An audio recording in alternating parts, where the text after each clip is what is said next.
Это самый пугающий мистический случай в истории авиации, который официально зафиксирован в отчетах.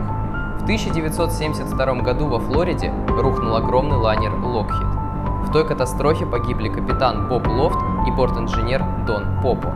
Спустя время авиакомпания решила сэкономить. Они отреставрировали уцелевшие детали разбитого самолета и установили их на новые пассажирские борты. И сразу после этого в небе началась чертовщина. Пассажиры и бортпроводники на этих рейсах стали массово видеть двух мужчин в безупречной форме пилотов.